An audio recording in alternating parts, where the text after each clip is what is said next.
Bonsoir, je me présente donc Pierre Formanti, je travaille au département des maladies transmissibles, surveillance et action à Genève, à l'OMS, dans un bureau qui s'appelle le bureau Alerte et Action.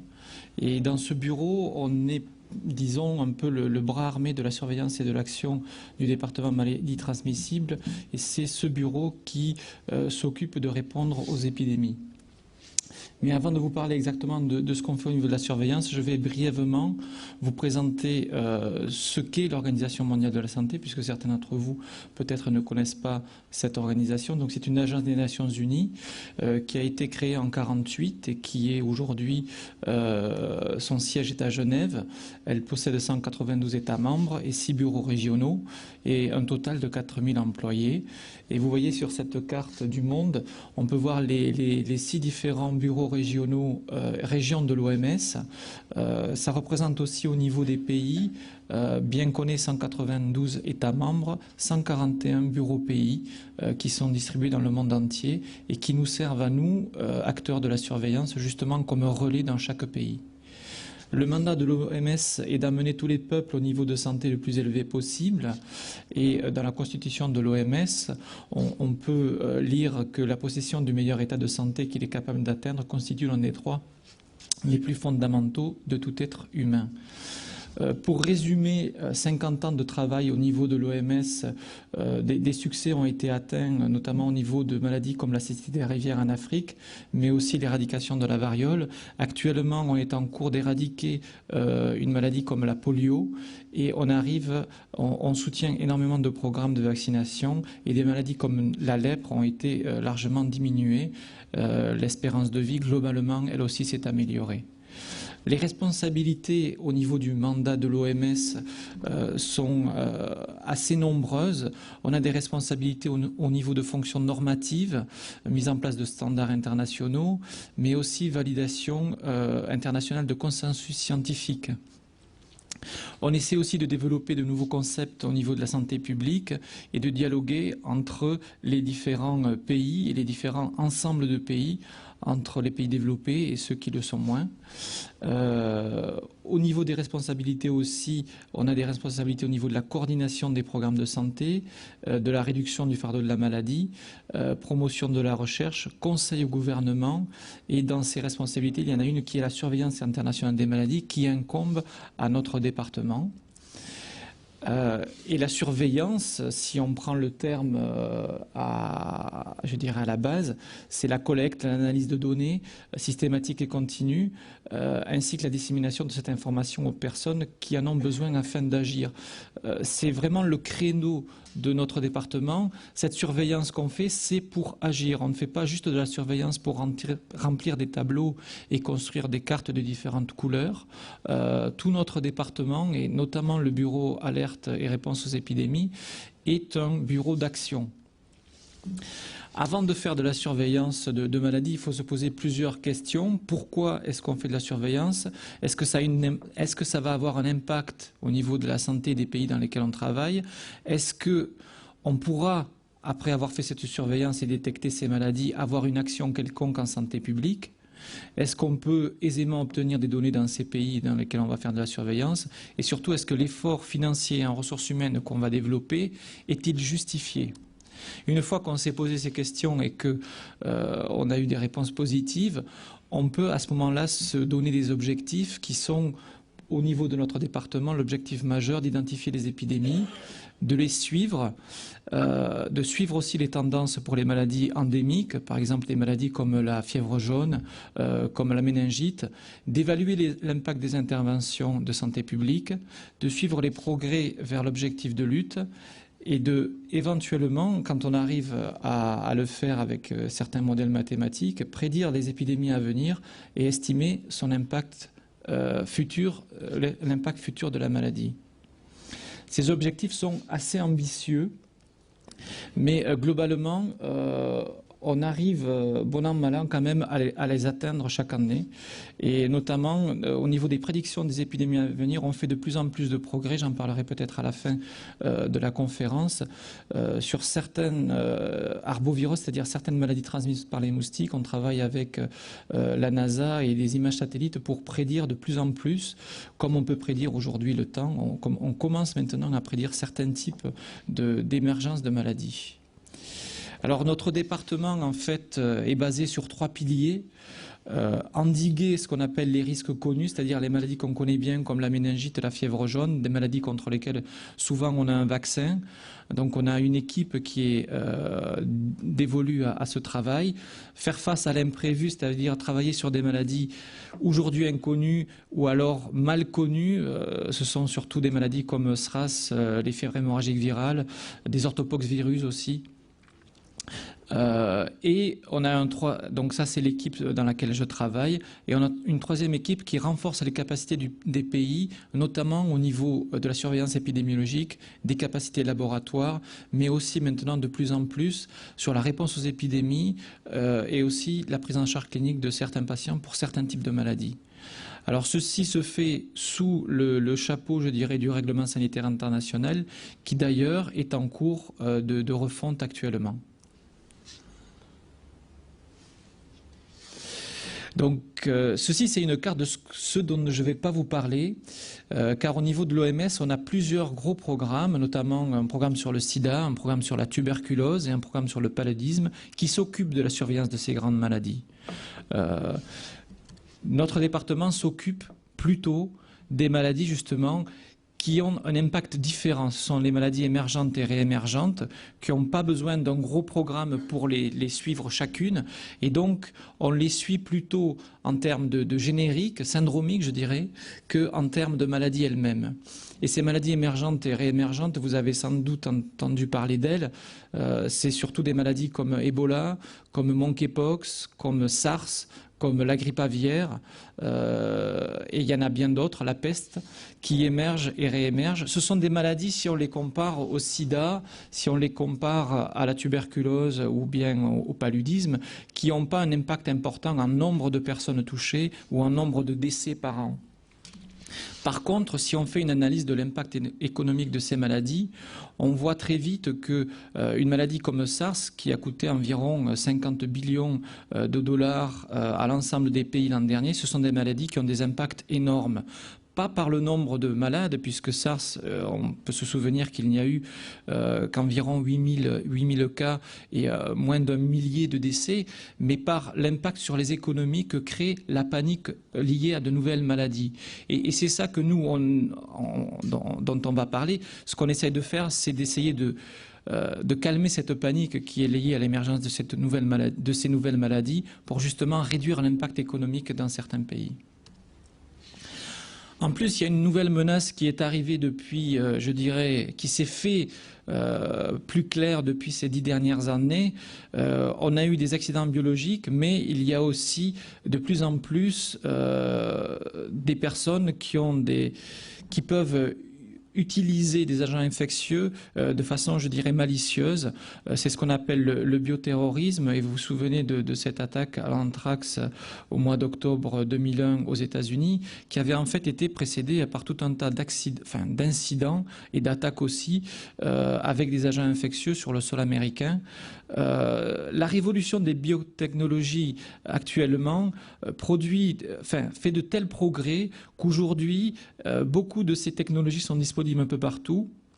Et du fait de tensions nationales et internationales qui durent et perdurent dans certains endroits du globe, on pense que vraisemblablement, on sera un jour ou l'autre confronté à une telle menace où la santé publique aura à travailler aussi avec la sécurité nationale. Et d'un point de vue, je dirais, réponse aux épidémies, au tout début, ces épidémies malicieuses d'usage délibéré d'agents infectieux, on ne pourra pas les distinguer de maladies naturelles, et c'est pourquoi notre équipe s'occupe aussi de gérer ce type d'accident.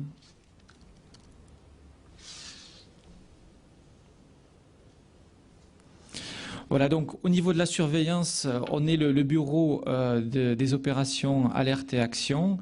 Alors, le but de notre travail, quand on a une épidémie, on a un premier cas qui souvent est détecté très tardivement, et ensuite on a une réponse tardive qui donne des opportunités pour les activités de contrôle qui sont très faibles.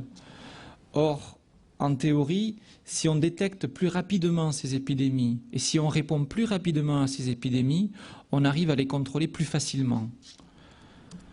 Donc le but de notre équipe, c'est la détection et la vérification rapide des épidémies. Pourquoi ? Pour réduire la souffrance humaine, donc diminuer le nombre de cas, diminuer le nombre de gens qui sont malades, empêcher, puisque ça c'est notre mandat, la contagion et la contamination au niveau international, et minimiser l'impact sur les voyages et le commerce, et donc l'impact économique aussi, en aidant les pays. Et une de nos troisièmes activités qu'on a dans ces opérations d'alerte et de réponse aux épidémies, c'est soutenir les pays dans la préparation de la réponse aux épidémies. En fait, vous vous rendez bien compte qu'aucune institution n'a la capacité d'intervenir toute seule. L'OMS a un budget qui est assez faible d'ailleurs, de l'ordre d'1 milliard, $1 milliard par an, ce qui est relativement faible. Et d'autres organisations avec lesquelles on travaille, que ce soit la Croix-Rouge ou MSF, n'ont pas, elles non plus, la capacité d'intervenir sur toutes les épidémies d'importance internationale dans le monde.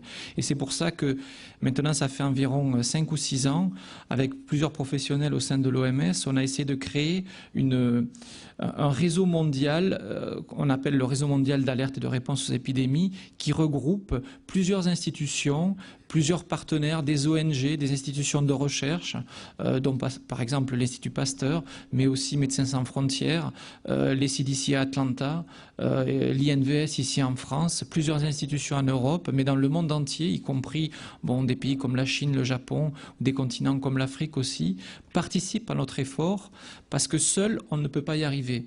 Et chacun amène un peu de tout, notamment il y a des épidémies où les efforts de logistique sont énormes. Vous voyez, on est obligé d'avoir des hélicoptères avec nous ou avoir des gros camions pour pouvoir arrêter des grosses épidémies de choléra, par exemple. Donc ce que fait l'OMS et notre équipe, c'est de réunir les partenaires pour concentrer les ressources globales et mondiales sur le problème et arrêter le plus rapidement possible l'épidémie. Donc en fait, notre équipe travaille 24 heures sur 24 et 7 jours sur 7. Et depuis environ l'année 2000, voilà, on vérifie et on suit environ 200 événements par an dans le monde entier. Ça correspond aussi à environ par an 350 aides ou assistances fournies. L'aide ou l'assistance, ça peut être simplement des conseils téléphoniques ou l'envoi de documentation, mais ça peut être aussi l'envoi d'experts, un expert, ou l'envoi d'équipes entières, comme ça a été le cas quand il y a eu les épidémies de SARS. Au cours de ces 4 années, on a répondu à environ 38 réponses internationales en déployant des équipes sur le terrain, avec donc ce réseau qu'on appelle en anglais le Global Outbreak Alert and Response Network, et en français donc le réseau de réponse et d'alerte aux épidémies. Voilà. Et chaque jour, en fait, aussi, on distribue à environ 500 à 600 professionnels dans le monde entier une liste qui est une lettre, en fait, que je vous montrerai tout à l'heure, qui récapitule les épidémies d'importance internationale qui sont suivies par nos équipes, ce qui fait que ces professionnels de santé publique dans le monde entier, qu'ils soient à Shanghai, qu'ils soient à Brazzaville ou qu'ils soient à Paris, reçoivent la même lettre qui leur explique qu'est-ce qu'on fait, comment on travaille sur telle épidémie et comment on la suit. Comme ça, ils sont au courant et éventuellement, si c'est des épidémies sur lesquelles ils ont une expertise, ils peuvent déjà se préparer à la mobiliser éventuellement. Voilà. Et on a aussi de nombreuses mises à jour sur un site web. On a sur le site web de l'OMS un site web pour notre équipe sur lequel pratiquement tous les jours on a de nouvelles mises à jour en fonction des épidémies et des opérations qu'on conduit. Voilà. Alors le travail qu'on fait, c'est tout d'abord du renseignement, récolte systématique de renseignements épidémiques, la vérification de ces renseignements avec les pays, l'évaluation des risques vis-à-vis de cette épidémie et la communication en général avec le pays, avec les pays autour de ce pays si c'est une épidémie d'importance régionale ou internationale. Et ensuite, on voit si on développe ou pas une équipe au niveau international. Là, sur ce schéma, qui sera ma seule diapositive en anglais, excusez-moi pour cela, sur ce schéma, je reprends donc la façon dont on travaille. Vous voyez qu'on reçoit des informations à la fois informelles et formelles, qui forment ce qu'on appelle, nous, le renseignement épidémique. Alors, les renseignements formels viennent des bureaux de l'OMS, les bureaux régionaux, mais aussi du ministère de la Santé, qui, en fait, pour certaines maladies, sont obligés, sont tenus par le règlement sanitaire international d'informer l'OMS. En fait, il y a guère que 3 maladies que sont le choléra, la peste et la fièvre jaune, pour laquelle la déclaration est obligatoire à l'OMS, mais beaucoup de pays d'ailleurs ne le déclarent pas. À côté de ces informations formelles, on reçoit des informations informelles grâce à un outil qui a été développé par le ministère de la Santé canadien qui s'appelle GFIN en anglais. Et donc là aussi, c'est un ordinateur qui récupère et qui lit la presse internationale avec des mots-clés, et notamment des mots comme épidémie, fièvre hémorragique, SARS quand ça a été l'épidémie de SARS, mortalité, personnel médical. Et tous les jours, on reçoit 400 ou 500 articles qui ont été pris dans la presse internationale avec des données sur des épidémies éventuelles, et c'est ces épidémies-là qu'on va vérifier, on va voir celles qui sont importantes ou pas, et si dans les 400 qu'on a reçus, souvent il y en a 10, disons, qui sont d'importance internationale, à ce moment-là, on va vérifier, soit avec des sources officielles, soit avec des sources non officielles. Et ça, c'est un grand changement pour l'OMS parce qu'il y a 10 ans, on ne pouvait travailler qu'avec des sources officielles, et depuis 5 ans, maintenant, on travaille de plus en plus, que ce soit avec la presse, mais avec aussi des ONG et d'autres acteurs internationaux, donc avec des sources non officielles. Ensuite, une fois qu'on a fait avec le pays l'évaluation du risque de cette épidémie, si c'est une épidémie qui va déborder du cadre national et donc provoquer un risque au niveau régional ou international, à ce moment-là, souvent, on propose une réponse ou alors le pays nous demande de l'aider à répondre à une épidémie. Et c'est là qu'on mobilise le réseau international de réponse aux épidémies. Et la réponse se fait donc au niveau de la coordination, au niveau de la santé publique en épidémiologie, avec des cliniciens, mais aussi au niveau de la logistique et de la sécurité, et aussi en coordonnant l'interface santé publique avec les médias. Alors chaque événement qu'on reçoit au niveau de notre équipe, disons ces 10 événements qu'on reçoit par jour qui ont été triés, est analysé à la fois par des spécialistes des maladies, mais aussi par des spécialistes de l'épidémiologie qui évaluent la qualité de ce rapport, qui en discutent avec les pays, qui en discutent avec les bureaux régionaux, et ensuite, une fois qu'ils ont fait ces évaluations et qu'ils ont échangé surtout par courrier électronique, mais parfois par fax ou par téléphone, les informations. Une fois que l'événement est vérifié et qu'il y a... alors, une fois qu'il est vérifié, soit l'événement n'est pas important et on arrête de le suivre, soit il a une importance internationale et en général, on déploie des équipes sur le terrain. Alors ça, c'est le site donc du Réseau mondial d'information santé publique qui a été développé par le ministère de la Santé du Canada. Jusqu'à cette année, il ne lisait que la presse en anglais et en français. Et on savait très bien qu'on passait à côté de beaucoup d'informations, notamment en Asie du Sud-Est, mais aussi dans le monde arabe et en Russie à cause de ça.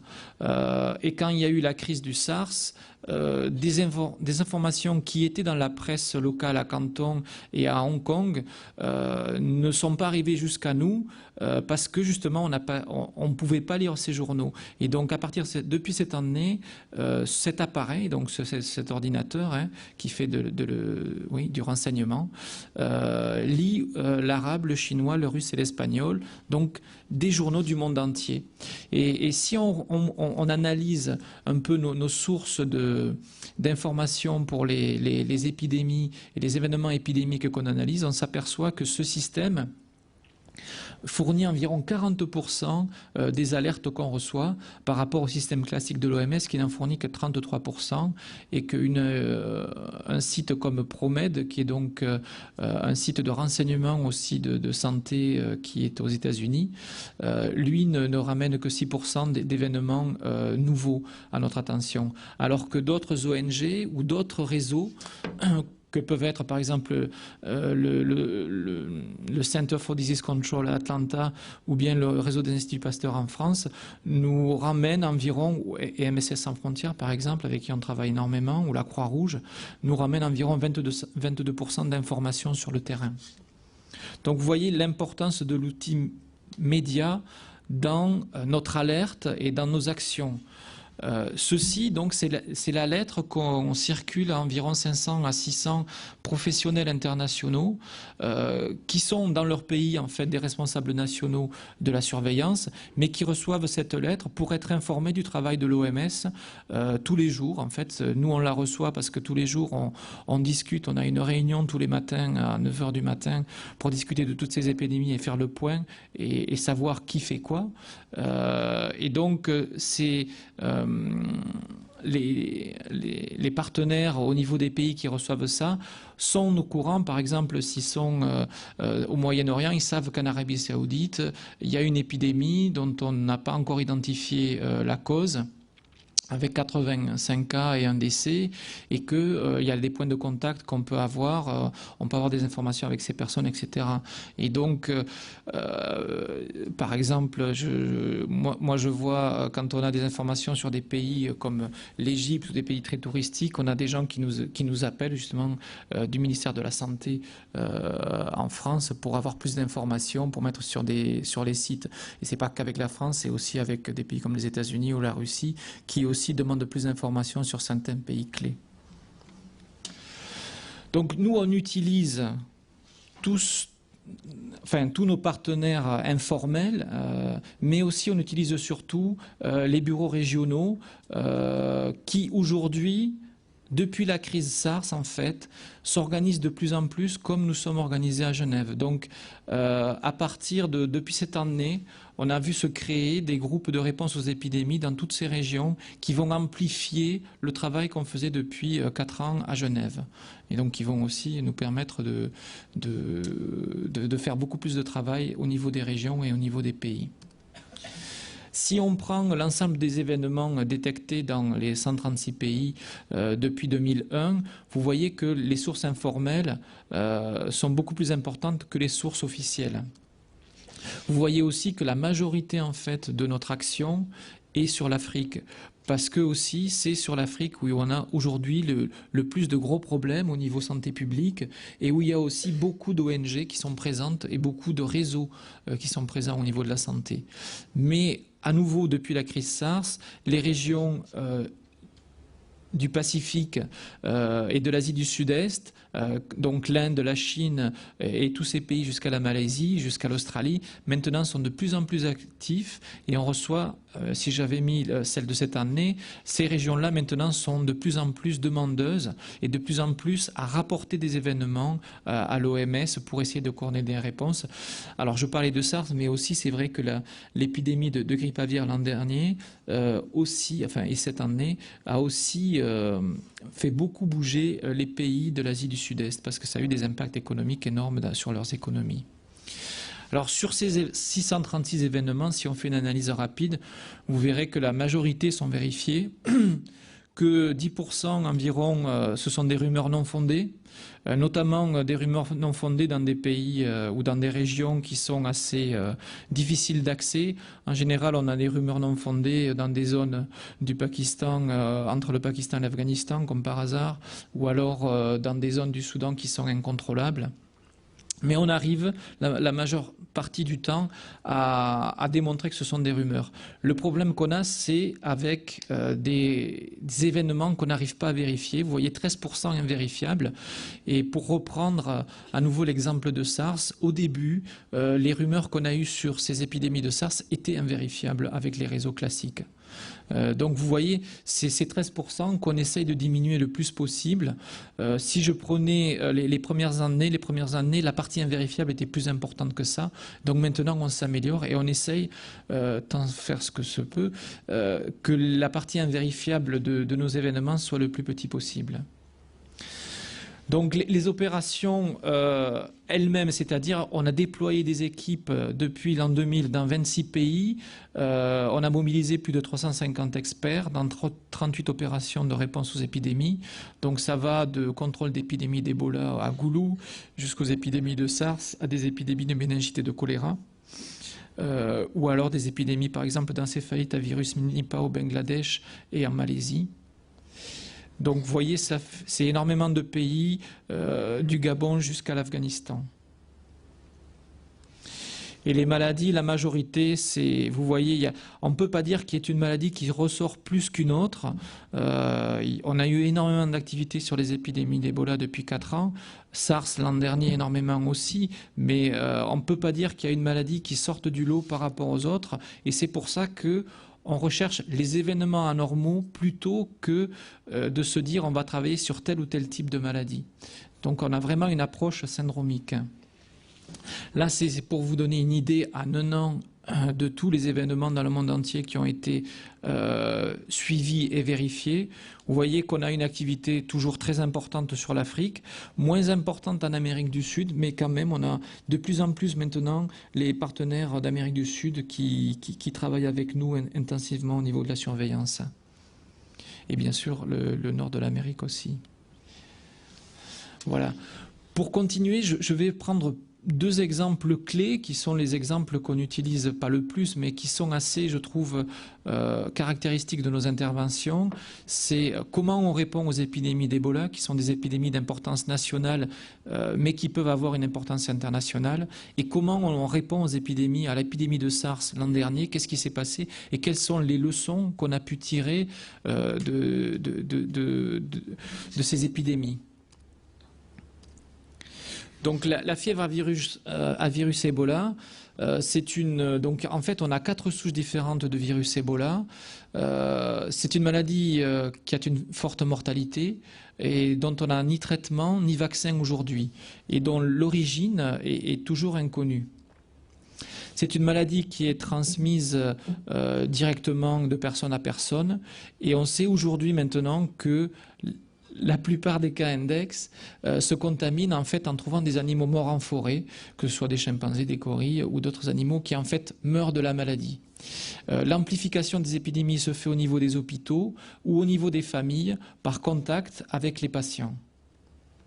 Donc la carte est assez simple au niveau de la surveillance. C'est l'Afrique de l'Ouest, surtout avec la Côte d'Ivoire, et c'est l'Afrique centrale avec des pays comme le Gabon, les 2 Congos, l'Ouganda et le Soudan. Notre stratégie au niveau des interventions est assez simple.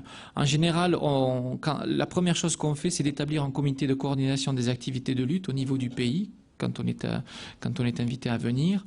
Et la deuxième action clé à mettre en place, c'est la mobilisation sociale et l'éducation sanitaire. Donc informer le public, qu'est-ce que c'est qu'Ebola et comment s'en prémunir, comment avoir des pratiques qui vont arrêter la transmission de la maladie au niveau des familles ou au niveau des hôpitaux. Donc ça, c'est vraiment la première chose importante à mettre en place, la mobilisation sociale. Ensuite, souvent, ce qu'on fait, c'est qu'on met en place des hôpitaux pour prendre en charge ces patients Ebola et pouvoir les isoler pour éviter justement que ces patients, s'ils sont laissés au niveau de leur famille, puissent contaminer d'autres personnes et pour arrêter l'épidémie le plus tôt possible. En numéro 4, on met en place un système de surveillance pour voir si nous, on va suivre donc les malades, mais notre système de surveillance va nous permettre de suivre la population dans laquelle il y a l'épidémie pour voir si de nouveaux cas n'arrivent pas dans cette population. Et d'autre part, on va suivre tous les sujets contacts qui ont été en contact donc avec des cas d'Ebola pour voir si eux vont tomber malades. Et s'ils tombent malades, en général, ils sont vus par des médecins qui évaluent si ces gens sont tombés malades ou pas avec Ebola, et s'ils sont tombés malades avec Ebola, ils sont eux-mêmes isolés. Sinon, effectivement, ils sont soignés. De toute façon, même s'ils sont isolés, ils sont soignés par nos équipes médicales. Mais la stratégie global, c'est premièrement informer et deuxièmement aider à mettre en place un hôpital qui puisse prendre en charge les patients pour arrêter les chaînes de transmission au niveau des familles. Voilà. Donc on peut reprendre cette stratégie à travers un schéma global de nos équipes.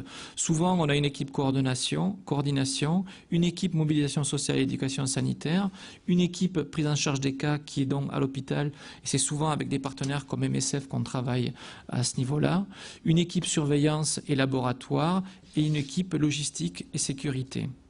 Si on fait aujourd'hui l'analyse de toutes les épidémies sur lesquelles nous sommes intervenus, on peut différencier deux types d'épidémies d'Ebola en Afrique aujourd'hui. C'est les épidémies en milieu rural, où en général on a très peu de cas, de 25 à 30 cas, parfois des épidémies de 100 cas. Et on a souvent très peu sur ces épidémies, heureusement d'ailleurs, très peu de personnel de santé qui sont impliqués aussi. Et c'est souvent sur ces épidémies des chasseurs qui découvrent des cadavres d'animaux qui vont s'infecter, infecter leurs familles, et ensuite ces familles-là vont infecter d'autres familles, notamment au niveau des rites funéraires, puisque dans ces pays d'Afrique centrale, pendant les rites funéraires, il est de coutume de nettoyer le corps et surtout de toucher le corps et d'embrasser le corps pour bien montrer qu'on n'a pas provoqué par sorcellerie le décès du patient. Et donc c'est au cours de ces rituels funéraires qu'en général les familles se contaminent. Et dans ces lieux, en général des régions assez reculées où on intervient, souvent l'éducation fait défaut et il est souvent très très difficile de convaincre au niveau des villages les gens de la réalité même du virus et de la réalité même de l'agent pathogène, parce que la plupart de ces gens continuent à croire qu'on ne peut pas avoir des événements avec des mortalités aussi importantes, 90% de décès, qui soient dus à des maladies naturelles. Donc pour eux, ces mortalités importantes dans les villages sont forcément surnaturelles. Et au cours des 2 dernières années, en fait, nous avons dû mobiliser des anthropologues médicaux qui sont venus avec nous pour faire le lien, en fait, entre nous, équipe médicale, avec notre culture occidentale, je dirais, et le lien avec les cultures locales, avec lesquelles on a de plus en plus, en fait, de mal à communiquer sans l'aide d'anthropologues médicaux spécialisés.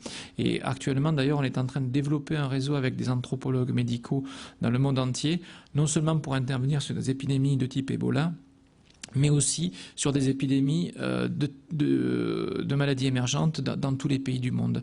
Et pas qu'en Afrique, notamment en Asie, dans plusieurs pays d'Asie, où là aussi, on a de plus en plus un décalage entre les populations rurales qui sont oubliées par les populations urbaines et qui ont gardé des cultures et des façons de vivre complètement en décalage par rapport, je dirais, aux standards classiques de santé publique et d'hygiène qu'on peut trouver dans les capitales. Ça, c'est une épidémie classique qui a eu lieu à Kélé l'an dernier, sur laquelle on était intervenu et sur laquelle, vous voyez qu'on avait donné plusieurs fois l'alerte. Malgré tout, l'épidémie s'est développée au niveau des villages de Kélé et d'Mbomo. Et notamment, début février, des enseignants qui avaient travaillé avec nous les années précédentes et qui connaissaient la maladie avaient essayé de faire comme les équipes médicales, c'est-à-dire de prendre le nom des patients, de prendre le nom de leurs contacts, et avaient dit aux populations, faites attention, quand vous avez touché cette personne, vous risquez de tomber malade et vous allez mourir.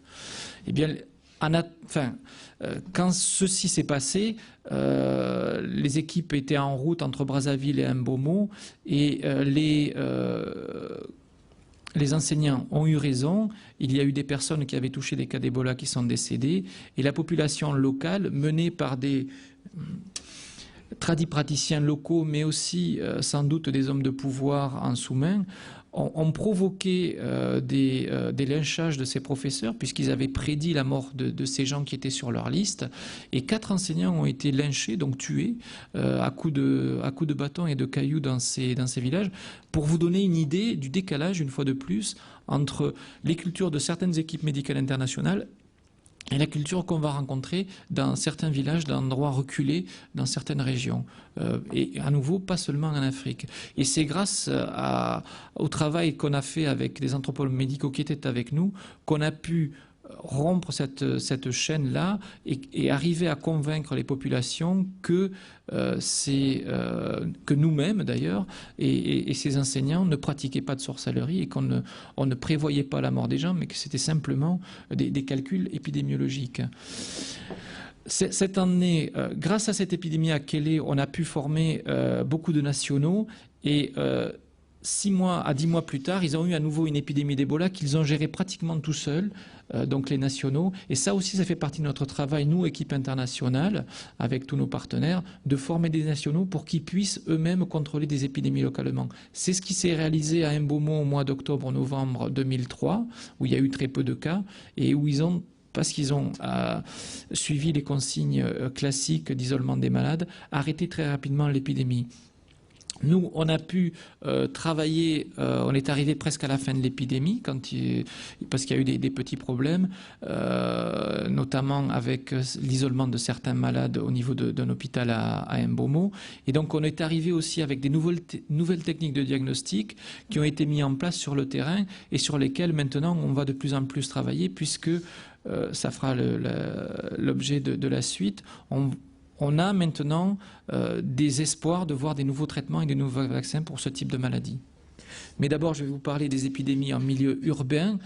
Alors, c'est les grosses épidémies qui ont lieu à Maridi en 1976, à Kikwit en 1995 et à Goulou en 2000. Je pense que beaucoup d'entre vous connaissent ces noms, Kikwit, Goulou. En général, ce sont des épidémies avec beaucoup de cas. Il y en a eu 400 à Goulou, il y en a eu environ 282 à Kikwit.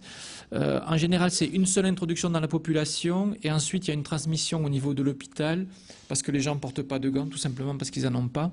Donc il n'y a aucune protection au niveau du personnel médical qui, dans des pays comme Kikwit ou alors à Goulou, dans ces endroits à nouveau reculés, le médecin, il n'est pas simplement un médecin classique, il est aussi chirurgien. Et donc le médecin va s'aventurer dans des opérations invasives. Donc un malade qui a mal par exemple, c'était le cas à Kikwit, c'était un malade qui avait des douleurs abdominales très fortes avec une diarrhée de sang. Et le médecin a fait une laparotomie exploratrice, c'est-à-dire qu'il a ouvert, et là aussi ça a énormément saigné. Personne ne portait ni de gants ni de masque, et tout le personnel qui a assisté à cette opération a été contaminé. Et ensuite, quand les médecins et les infirmières sont tombés malades, tout le personnel de l'hôpital est venu les soigner, ils sont tombés à nouveau malades, et comme ça, pratiquement, une grosse partie du personnel de l'hôpital a été infectée, et une grosse partie est décédée. Mais bien que ces épidémies-là, en général, déstructurent le tissu médical de ces hôpitaux, en général, elles sont relativement faciles à détecter par rapport aux épidémies en milieu rural. Elles sont relativement faciles à contrôler, souvent car en milieu urbain, vous avez le soutien des écoles et des éducateurs, et la communauté est beaucoup plus facile à mobiliser. Ici, par exemple, Goulou, non, ça c'est Kikwit, excusez-moi. Avec en rouge, vous voyez les agents de santé qui ont été infectés. Et dès qu'on a mis en place les soins protégés et que l'équipe internationale est arrivée avec des gants et des masques, vous voyez que l'épidémie s'est arrêtée presque toute seule.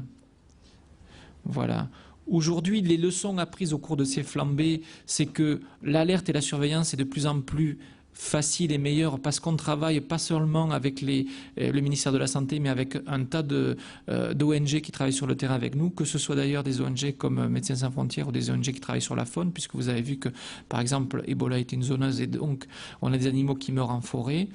La réponse, c'est-à-dire nous, notre capacité à intervenir est de plus en plus rapide aussi, et celle des ministères avec lesquels on travaille, notamment en Afrique centrale, leur réponse est assez bonne. Là où on a des problèmes encore, c'est au niveau du contrôle, au niveau de la mobilisation sociale et de la prise en charge.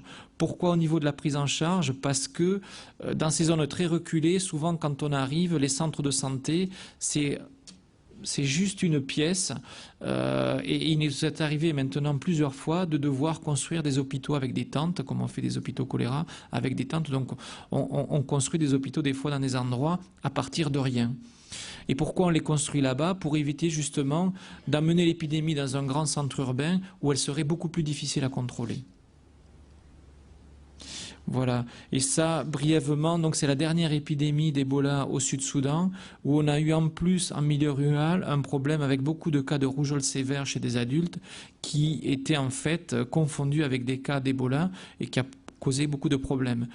Le fait qu'on ait utilisé les mesures strictes d'isolement des patients et de suivi des contacts, en fait, a permis d'arrêter à la fois l'épidémie d'Ebola et l'épidémie de rougeole.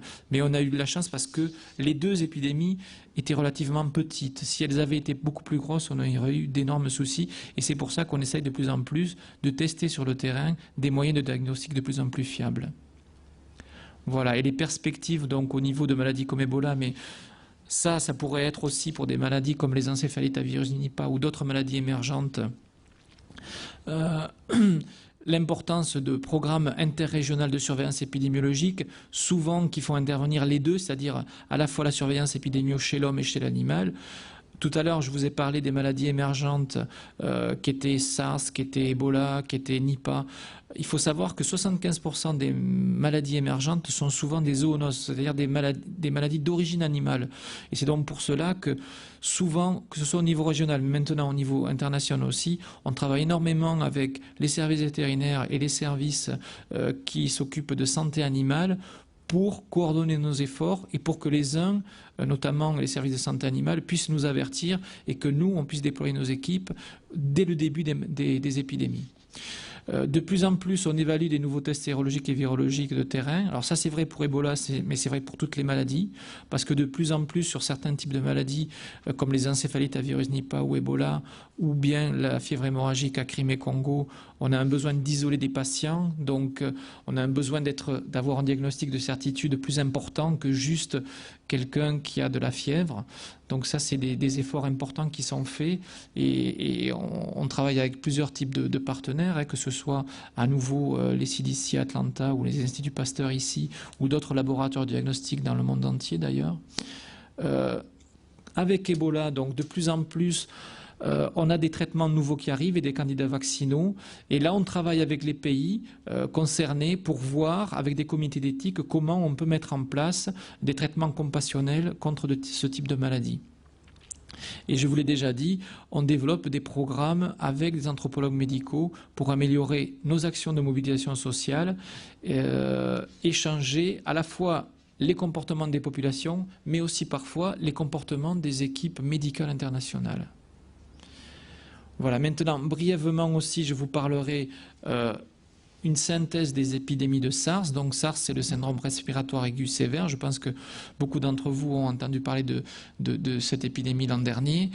Donc l'an dernier, nous, quand on en a eu vent, on savait qu'on avait des formes de pneumonie atypique d'évolution clinique rapide avec des formes sévères dans un hôpital au Vietnam qui avait affecté une partie du personnel soignant, et avec des cas index qui avaient voyagé dans le sud de la Chine.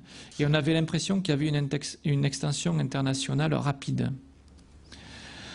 La contagion internationale, elle s'est faite après le voyage de quelqu'un qui était contaminé avec cette maladie et qui a séjourné à l'hôtel Métropole à Hong Kong vers le 21 février.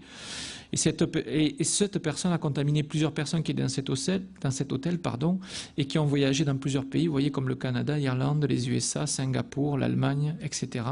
Et grâce aux communications, grâce aux avions, la maladie, qui était une maladie qui évoluait dans le sud de la Chine, a trouvé son chemin pour aller contaminer des gens dans le monde entier et surtout provoquer une panique énorme.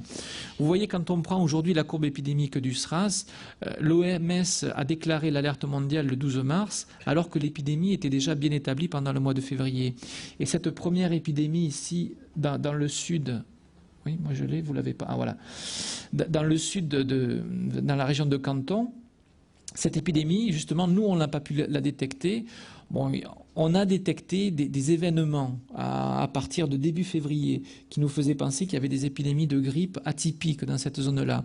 Mais il a été très difficile de les confirmer. Et ce n'est que début mars qu'on a vraiment la notion de cette épidémie au Vietnam qui est liée avec cette épidémie dont on avait eu vent en février et qui fait que le 12 mars, c'est-à-dire 2 jours après avoir cette information qu'on a plusieurs infirmiers malades au Vietnam, qu'on déclare une alerte mondiale parce qu'on sent qu'il y a quelque chose qui se passe qui est anormal. À cette époque-là, au mois de février, On a, pendant tout le mois de février, une équipe qui est déployée pour une épidémie d'Ebola au Congo. Et moi, je revenais, le 4 mars, je suis rentré justement du Congo et pour voir cette épidémie qui revenait, dont on avait parlé juste avant que je parte. Et donc, pour vous dire qu'il s'est passé beaucoup d'événements les uns dans les autres, et on a eu la chance, je dirais, et le courage, quelque part aussi, de déclarer l'alerte le 12 mars. Alors comment, pour une alerte, pour une maladie comme ça, qui est d'importance avec des cas un peu partout dans le monde entier, on a travaillé. On a travaillé environ avec 40 personnes au niveau de Genève et on a mis en place un réseau virtuel pour rechercher l'étiologie de la maladie. C'est-à-dire qu'il y avait 13 laboratoires de 9 pays qui avaient tous les jours une conférence téléphonique. Ils avaient un site web sécurisé à eux sur lequel ils échangeaient des photos de microscopie électronique, ils échangeaient des informations qui étaient bien sûr pas publiées dans aucun journal scientifique et qui a permis en un temps record l'identification du coronavirus du SARS. On avait aussi un réseau virtuel de cliniciens, là aussi avec des cliniciens non seulement de Chine, du Vietnam, mais aussi du Canada, de Singapour, qui là aussi 2 fois par semaine avaient une téléconférence, avaient un site web protégé sur lequel ils pouvaient échanger des radios de malades, ils pouvaient échanger des traitements sur lesquels qu'ils essayaient avec les résultats, et ils ont ensemble écrit un manuel pour les recommandations aux soins protégés des malades de SARS. Et vous savez qu'au début, certains masques qui étaient utilisés dans certains pays n'étaient pas assez efficaces et qu'on a eu des médecins et des infirmiers qui se sont contaminés malgré le port de certains masques. Donc, il était très important, ce réseau a été très important pour nous, justement, pour mettre en place des normes et les faire diffuser le plus rapidement possible dans tous les pays pour que l'information soit là et que le nombre de personnels infectés diminue le plus rapidement possible. Un réseau aussi virtuel d'épidémiologistes pourrait échanger des informations au niveau de l'épidémiologie. Là aussi, les gens ont échangé leurs données au niveau des transmissions secondaires, mais aussi, ça a mis le fait qu'ils soient un réseau virtuel leur a permis d'échanger des études scientifiques des uns aux autres pour pouvoir affiner leur travail et affiner leurs résultats. Et c'était assez unique pour nous de voir à quel point, dans l'effervescence de cette crise mondiale, les uns et les autres échangeaient des données que, en fait, dans un travail quotidien, ils n'auraient jamais échangé. De notre côté, on a mobilisé 115 experts de 26 institutions et des équipes ont été déployées sur le terrain dans 5 pays, dont la Chine et le Vietnam.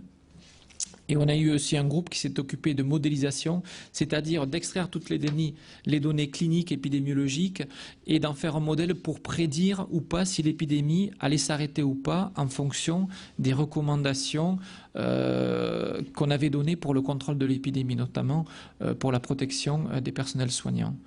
Et là aussi, on avait 10 institutions qui ont travaillé avec nous là-dessus, sur ce travail-là.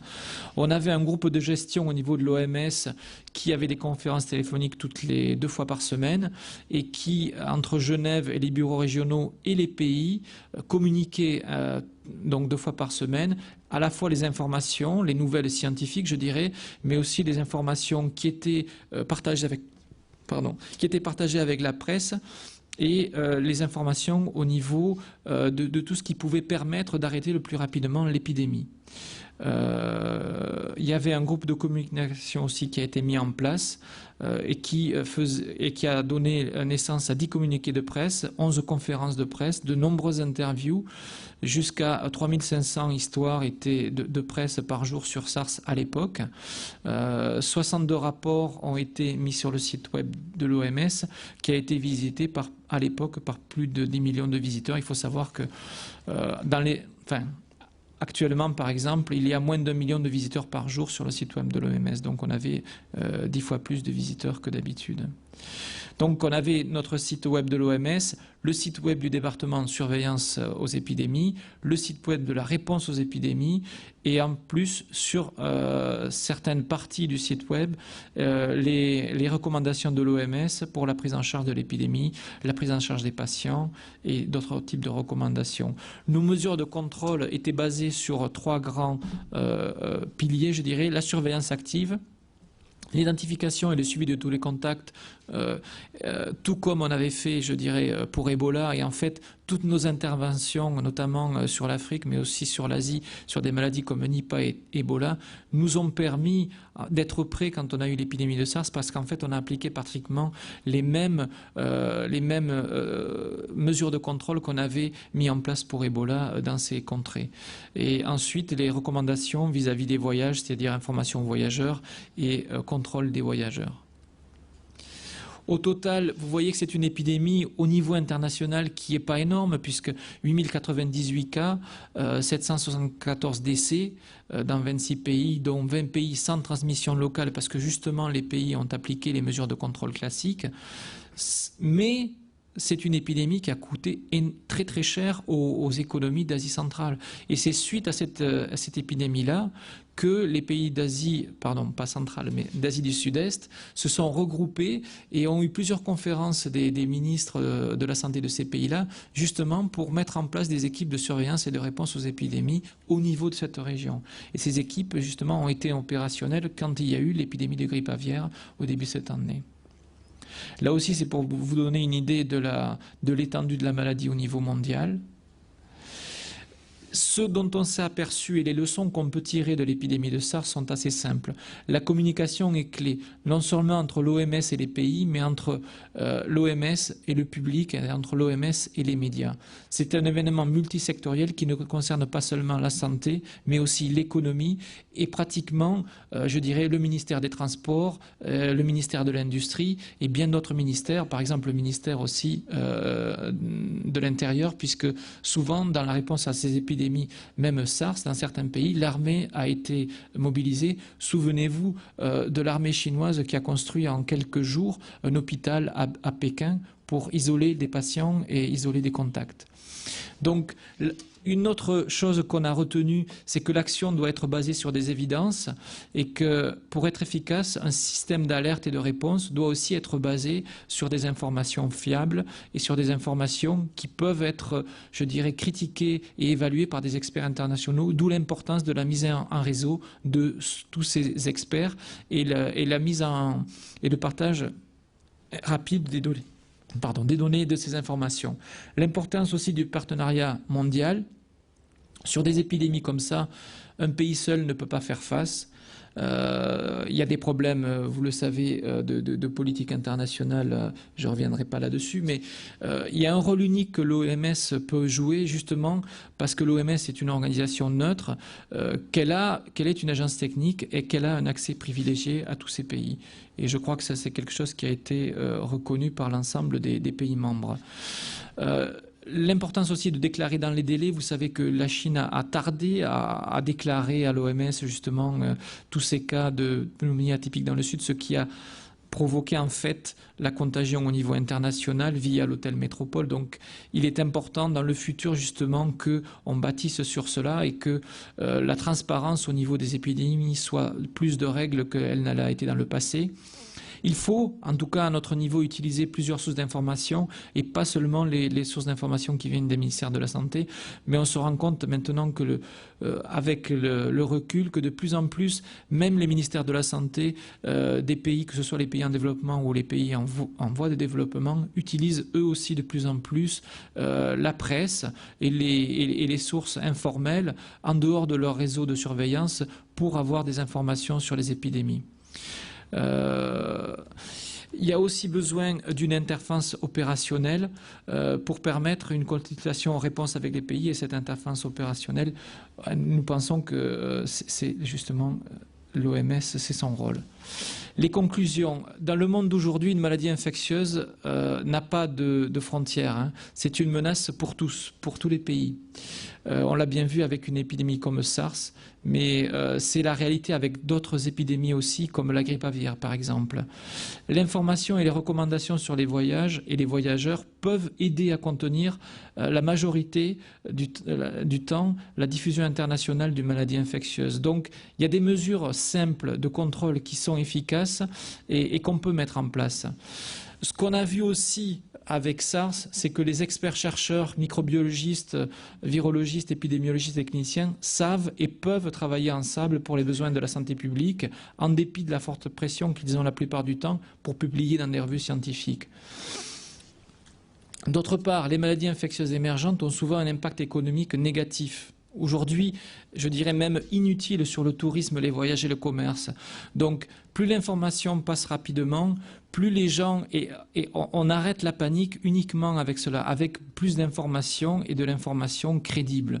Et un des credos qu'on a aussi, c'est d'essayer de beaucoup travailler là-dessus avec les pays concernés, justement pour leur permettre d'avoir cet impact économique le moins important possible sur le tourisme et le commerce. Parce que sinon, ces pays, à nouveau, vont revenir dans l'absence de déclaration pour éviter d'avoir des impacts économiques négatifs suite à la déclaration de maladie. Les maladies infectieuses aussi mettent en lumière le plus souvent les faiblesses des infrastructures des systèmes de santé publique. Elles peuvent être contenues, et souvent rapidement, si l'État s'engage au plus haut niveau. Et on le voit partout. Que ce soit des épidémies de petite, je dirais, de petite envergure comme Ebola. Ebola, on arrive maintenant à les maîtriser en quelques semaines, ce qu'on ne faisait pas il y a plusieurs années, parce que de plus en plus souvent, pratiquement systématiquement, on a les ministres de la santé des pays concernés qui viennent sur le terrain, qui sont présents avec nous, chose qui n'existait pas il y a 5 ans. Quand il y a eu cette épidémie de SARS, vous avez vu que la Chine a commencé à arrêter cette épidémie quand au plus haut de l'État, et notamment au niveau du conseil politique, des décisions ont été prises et que l'armée a été mise en branle pour arrêter l'épidémie. Donc il est très important que l'État, au plus haut niveau, s'engage. Au besoin, la communauté internationale aussi peut aider. Le 21e siècle commence avec plusieurs maladies émergentes et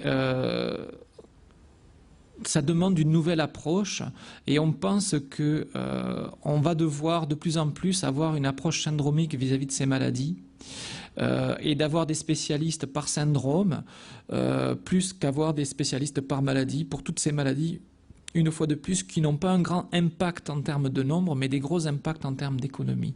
Et avec des systèmes de santé publique qui doivent être beaucoup plus flexibles.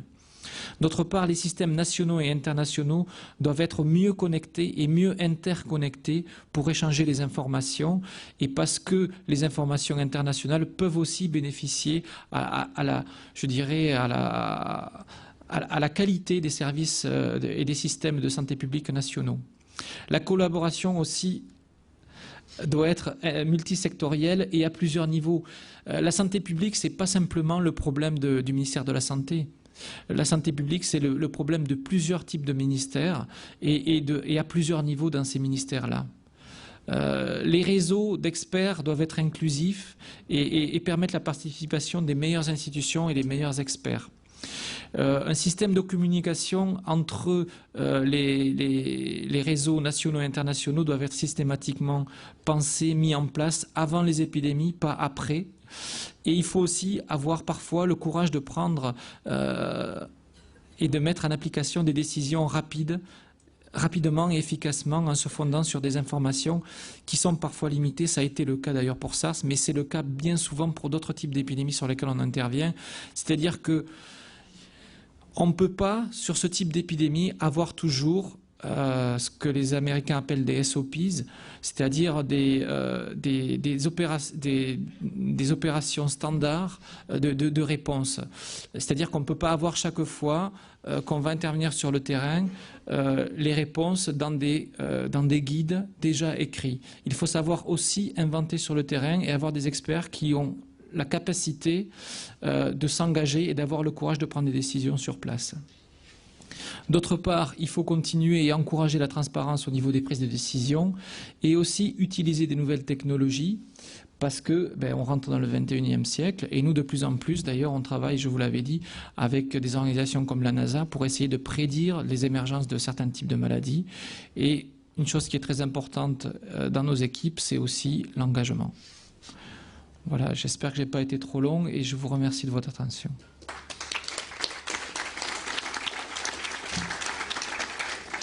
Et donc voilà, donc j'appelle le professeur William Dam, donc directeur général de la santé au ministère de la Santé et de la Protection sociale, donc pour la réponse à la surveillance et à la réponse nationale aux épidémies. Bien, bonsoir, mesdames et messieurs. Il y a de nombreuses raisons pour lesquelles je suis assez heureux d'être avec vous ce soir. D'abord parce que c'est un temps où je sais que je ne serai pas dérangé, donc c'est très bien.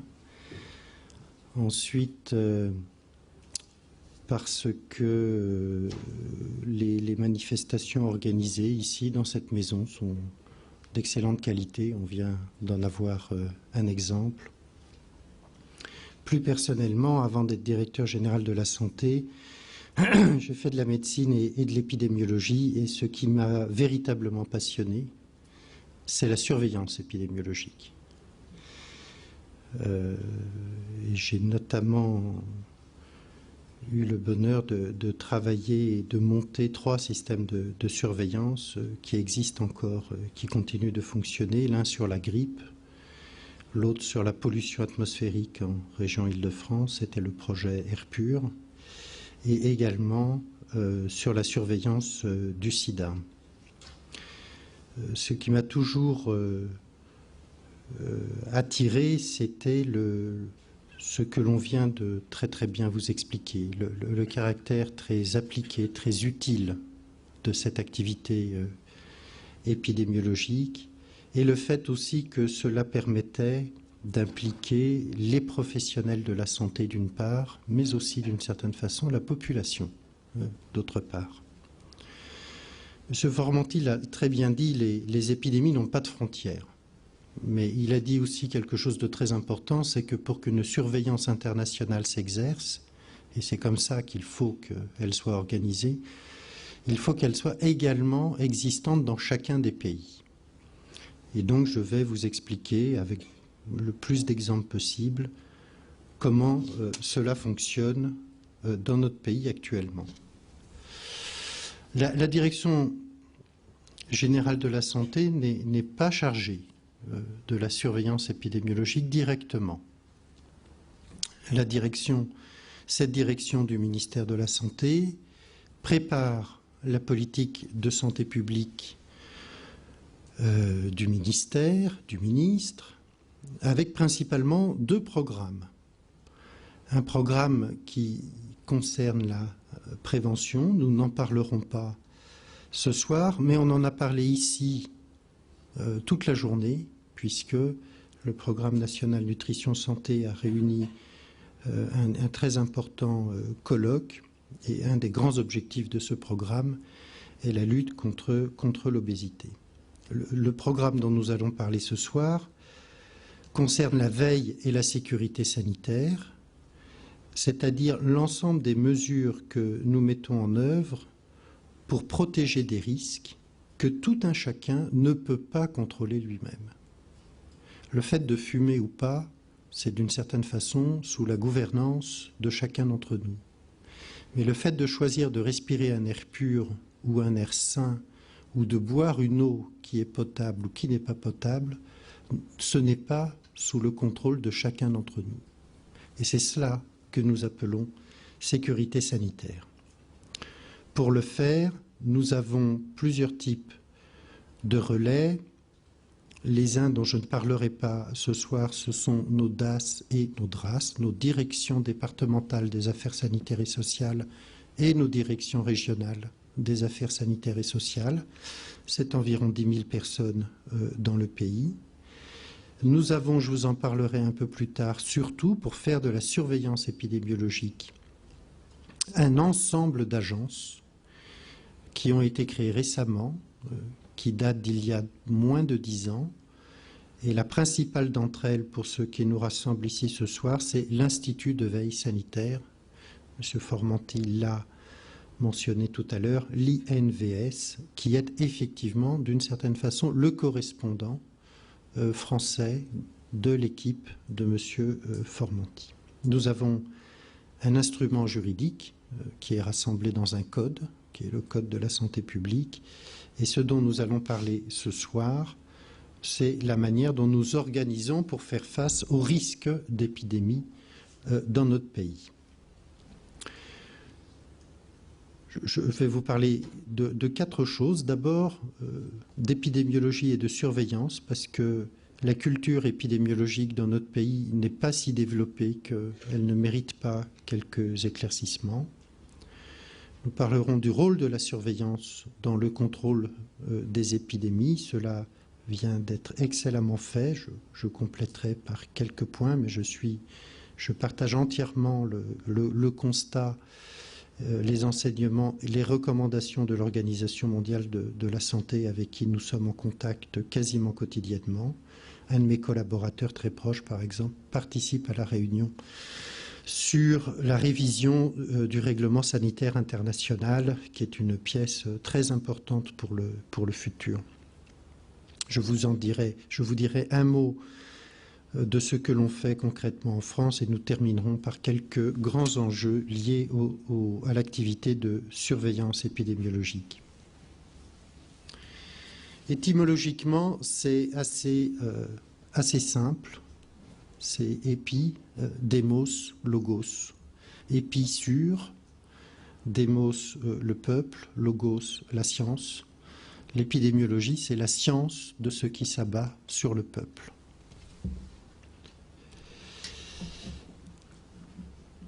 Hippocrate a vraiment été un grand génie. C'est, je pense, dans l'histoire de la médecine, le premier qui a compris que les maladies pouvaient venir de l'environnement, qu'elles n'étaient pas d'origine divine, qu'elles n'étaient pas inscrites dans l'homme, qu'elles pouvaient venir de l'environnement et qu'elles pouvaient se propager. Et tous les étudiants en épidémiologie apprennent et lisent cette description basique de la première épidémie jamais décrite dans un livre de médecine, qui est l'épidémie d'Oreillon dans l'île de Tassos. Mais les enseignements hippocratiques ont été oubliés. Et tout au long du Moyen-Âge et même de la Renaissance, c'est bien une conception divine de la maladie qui a prévalu, qui ramenait la maladie à une dimension personnelle et au péché très clairement. Et cette conception de la maladie a fait que pendant des siècles, la lutte contre les épidémies équivalait à rechercher des boucs émissaires, ce qui fait que, bien sûr, elle était en grande partie totalement inefficace. Un autre grand génie a révolutionné ce dont nous parlons ce soir. C'est un Britannique, il s'appelle John Snow, il est médecin. Et survient une fois de plus à Londres, comme dans d'autres grandes villes, au XIXe siècle, une épidémie de choléra. En 1854. À l'époque, l'idée que cette maladie pouvait être transmise par l'eau n'existait pas. Ce que l'on pensait, c'est que cette maladie était transmise par les miasmes, l'air. Et Snow a appliqué une démarche de bon sens, mais je pense sans réaliser qu'il a fondé l'épidémiologie moderne.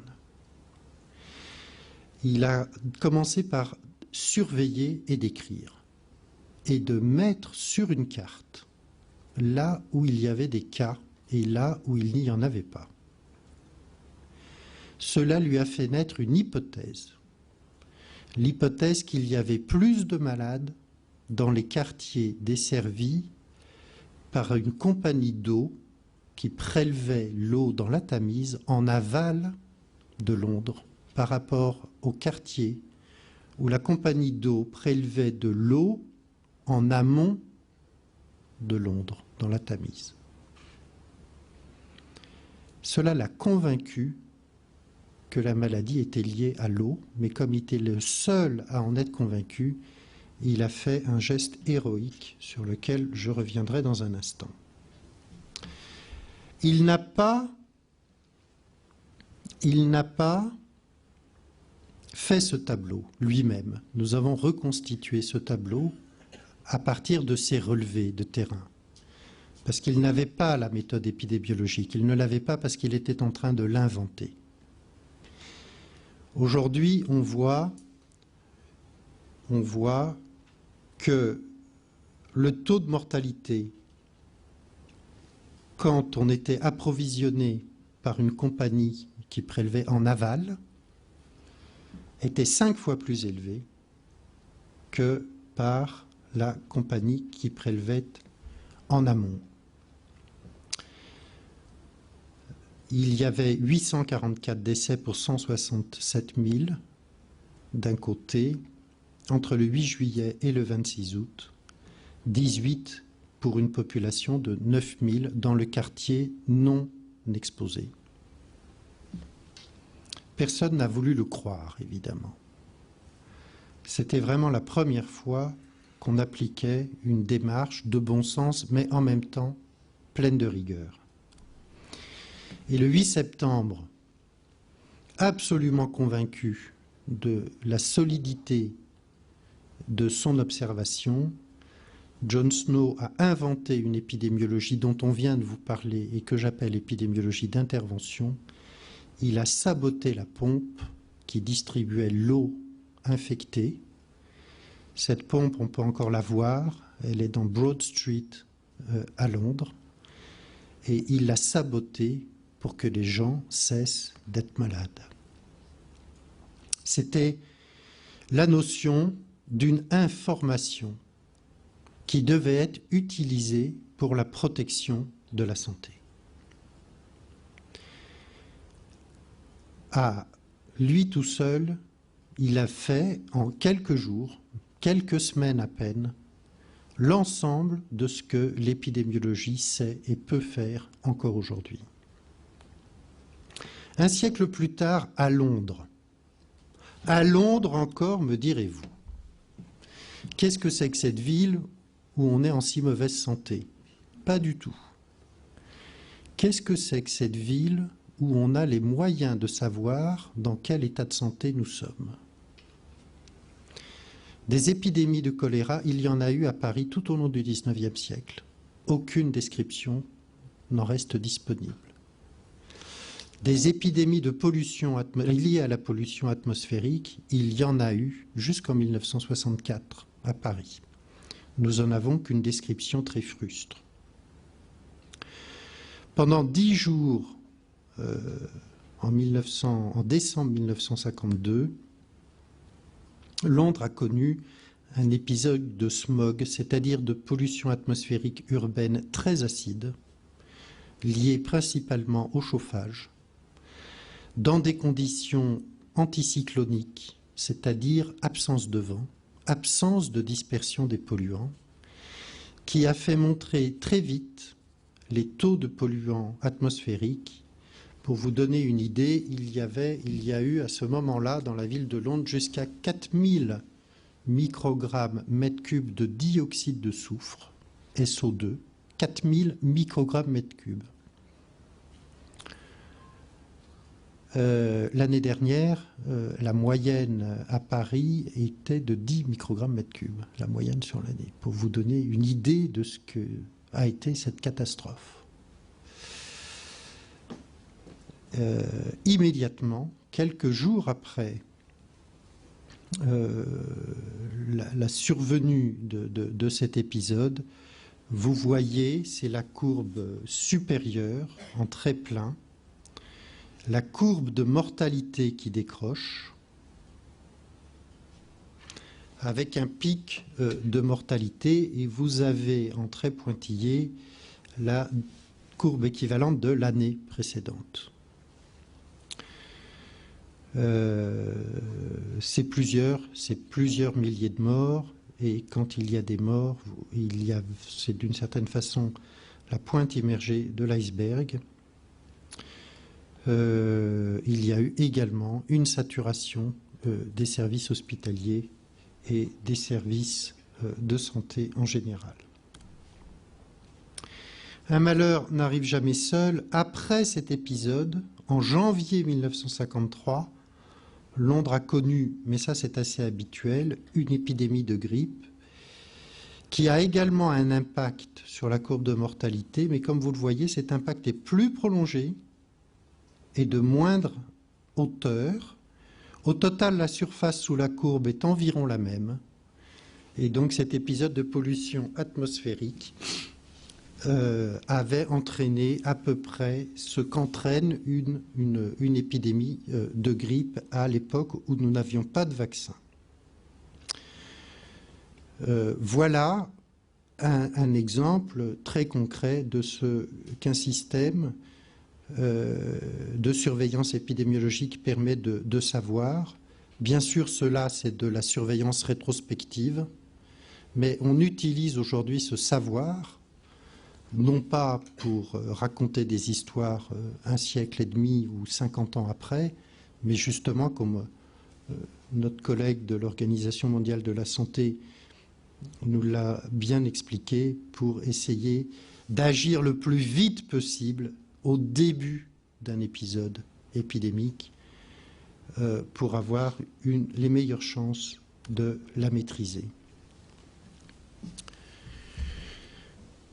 Un autre succès remarquable, là-dessus, je pense qu'il a dû partir, notre collègue. Mais en fait, le sida est un grand succès de la surveillance épidémiologique. Malheureusement, c'est un grand échec pour la santé publique. Mais ce n'est pas parce que l'épidémie a été diagnostiquée tard qu'elle s'est répandue. Pour les professionnels, les épidémiologistes qui travaillent dans ce domaine-là, le temple, c'est Centers for Disease Control. C'est un organisme fédéral américain qui existe depuis plus de 50 ans, qui est localisé à Atlanta. C'est 6000 épidémiologistes. Pour vous donner un ordre de comparaison, dans notre pays, l'Institut de veille sanitaire, c'est environ 200 épidémiologistes. Et beaucoup de systèmes de surveillance sont organisés depuis les CDC, dont un qui portait sur la consommation d'un antibiotique d'utilisation très rare et très réservée qui s'appelle la pentamidine, qu'on utilise notamment pour soigner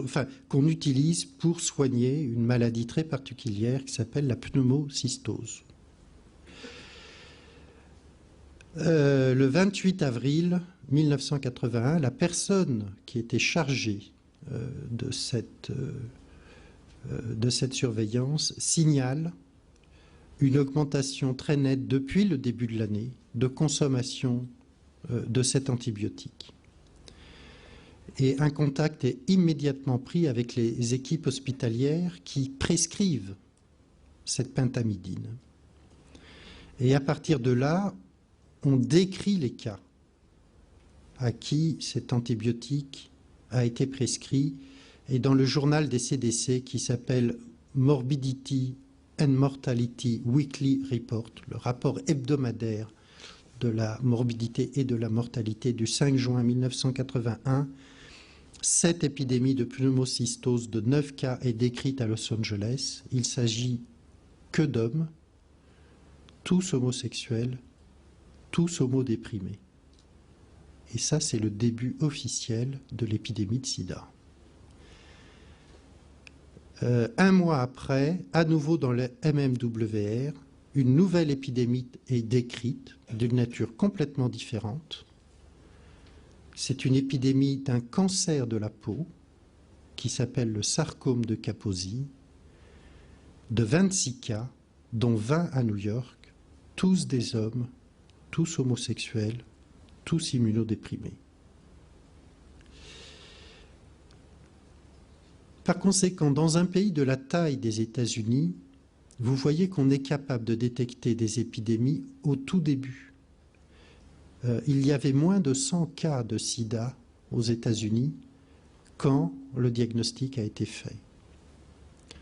Malheureusement, ça n'a pas suffi à éviter la dissémination de cette épidémie, comme quoi il est important de détecter ces phénomènes, mais que nous avons encore beaucoup de progrès à faire en santé publique pour être capable d'en tirer pleinement les leçons. Voilà la courbe épidémique des syndromes de Kaposi. C'était une maladie rare, vous voyez, 1 cas par an, 2, 3, et il y a une explosion de cas, les 20 cas de l'épidémie de 1900, enfin au moment où on a fait le diagnostic de l'épidémie, puis une explosion qui a continué dans les années qui a suivi. Un autre grand succès de la surveillance épidémiologique que nous devons à l'Organisation mondiale de la santé également, c'est l'éradication de la variole que nous avons obtenue en 1978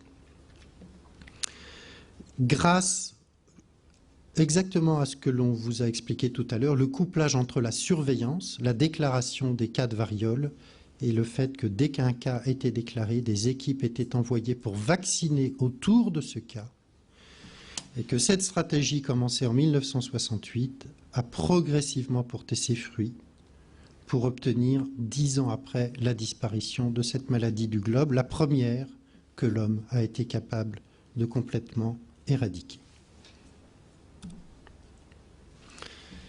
Si bien que la surveillance épidémiologique est la plus ancienne des activités épidémiologiques.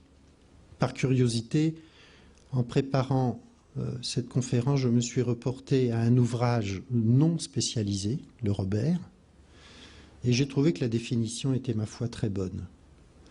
Surveiller, c'est observer avec une attention soutenue, de manière à exercer un contrôle, une vérification.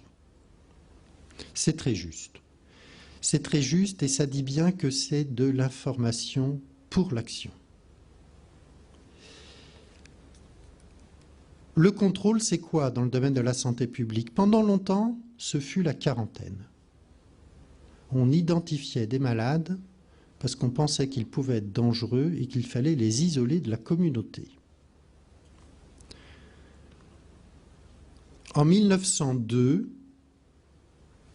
une loi de santé publique instituait la surveillance, mais avec comme finalité la déclaration obligatoire des maladies. Nous sommes là dans une conception de la surveillance qui est tournée vers le contrôle des personnes.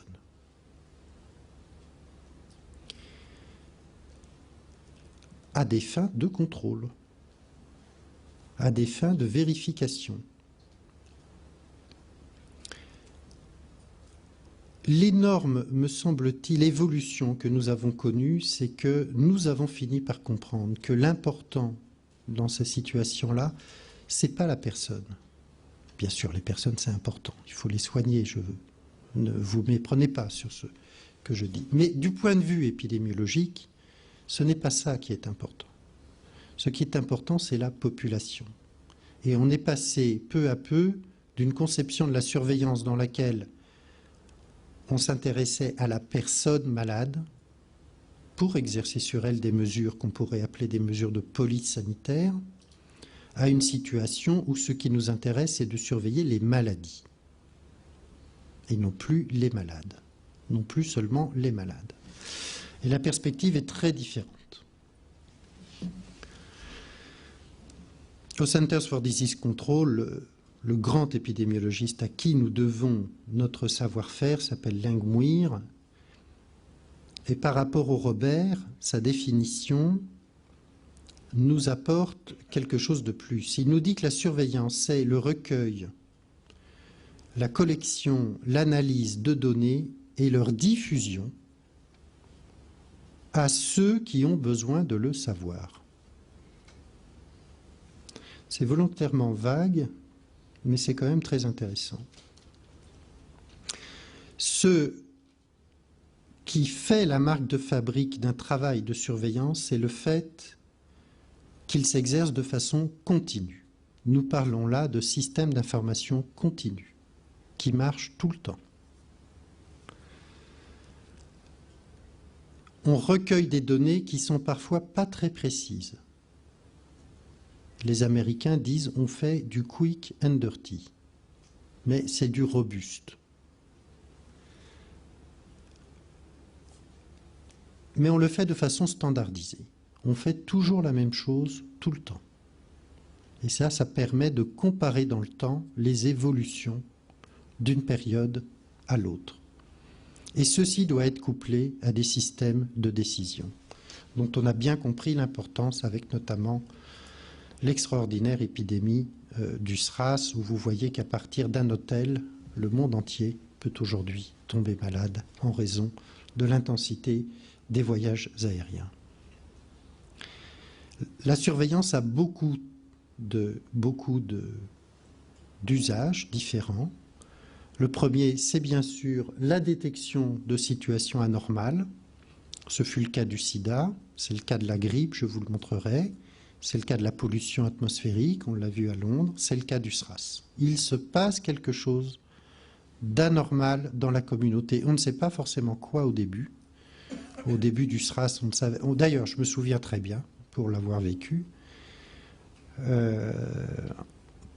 quand l'OMS a commencé à partager les informations sur le SRAS, la France était au premier plan parce que l'hôpital de Hanoï, dont Formanti nous a parlé, c'était une clinique française, opérée par des médecins français. Et à l'époque, la première hypothèse qu'on a eue, c'était une épidémie de grippe aviaire, un nouveau virus de la grippe. Donc on a détecté une situation anormale, ça ne veut pas dire qu'on la comprend. Le deuxième grand rôle de la surveillance, c'est une estimation de l'importance. Nous avons eu beaucoup de chance, je ne vais pas crier victoire trop vite. Dans l'état actuel de nos informations, le chien importé du Maroc, enragé au mois d'août dans la région de Bordeaux, qui a été en contact avec environ 150 personnes, dont beaucoup d'entre elles ont été mordues, grâce au réseau de surveillance qui a été mis en place chez l'homme et chez l'animal, nous sommes en mesure de dire qu'il n'y a pas eu de cas secondaires, donc que ce phénomène est limité. La seule restriction que je mets, c'est qu'il existe en matière de rage des temps d'incubation très longs, et nous ne sommes pas encore tout à fait au bout de la période théorique d'incubation possible. Donc nous ne crierons pas victoire trop vite. Je vous donnerai un exemple pour vous montrer en quoi la surveillance permet d'estimer l'importance d'une épidémie de légionellose, qui est celle que nous avons connue au début de cette année. Bien évidemment, nous savons maintenant que les vagues de chaud peuvent tuer. Nous n'en avions pas la conscience avant la grande canicule de l'été 83. Il y a désormais un système de surveillance qui a fonctionné cet été et qui nous permettrait de détecter beaucoup plus précocement que cela a été possible au mois d'août 2003 un impact de cette ampleur sur notre population, de même qu'il existe, je vous en montrerai un exemple tout à l'heure, l'équivalent pour les vagues de froid, les températures extrêmes, étant dans un cas comme dans l'autre des facteurs de risque pour la santé de la population. La surveillance sert aussi à mobiliser des ressources. Par exemple, le ministre de la Santé en a parlé hier, nous avons des réseaux de surveillance qui nous permettent de détecter la bronchiolite et qui nous permettent de dire c'est de la bronchiolite à VRS, ce n'est pas la peine d'aller à l'hôpital. Ce n'est pas là que les enfants seront bien soignés. Il n'y a pas d'antibiotiques, il n'y a pas de traitement médical. C'est un kinésithérapeute qui va sauver le bébé. Parce que le problème du VRS, du virus respiratoire syncytial, est qu'il encombre les poumons des nourrissons, que ça les empêche de respirer, qu'ils meurent d'asphyxie. Ce n'est pas la peine de les mettre sous respirateur artificiel. Les kinés savent très bien faire tousser, cracher nos petits et libérer leur voie respiratoire. C'est la seule chose intelligente à faire. Donc dès qu'on aura le signal, d'ailleurs nous l'avons, que le VRS a été réintroduit dans la communauté, je vous montrerai le dernier bulletin, celui qui date d'hier, eh bien nous pouvons tout de suite prévenir les médecins, évidemment, prévenir la population également. La surveillance sert également à évaluer les actions. notamment les actions de vaccination. Et bien entendu, elle sert aussi de façon générale à développer les connaissances scientifiques. C'est grâce à la surveillance qu'on a identifié un nouveau virus, le VIH, et un autre nouveau virus, le coronavirus du SRAS. Et il y a bien d'autres exemples comme cela. Historiquement, la surveillance, c'est pour les maladies infectieuses. La France a toujours joué un rôle particulier d'ailleurs dans ce domaine, puisque la première conférence internationale sur le choléra a eu lieu à Paris 3 ans avant la grande épidémie londonienne, c'était en 1851. C'est un Français, Villemain, qui démontre la contagiosité de la tuberculose en 1865. C'est Pasteur qui comprend le rôle des microbes. 1902, loi de santé publique, avec une déclaration obligatoire des maladies, mais qui est une déclaration nominative.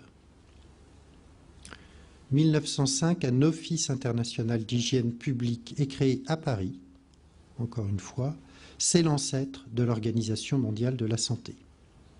En 2004, l'Union européenne, sous l'impulsion de la France, il faut le dire, à la suite de l'épidémie du SRAS, a créé le European Center for Disease Control, qui a été inauguré et dont le siège est à Stockholm.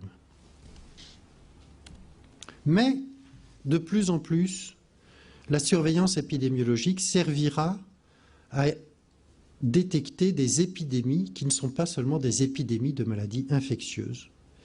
Ça peut parfois vous étonner, mais vous verrez dans le journal que l'on parle d'une épidémie d'obésité. Cela est juste.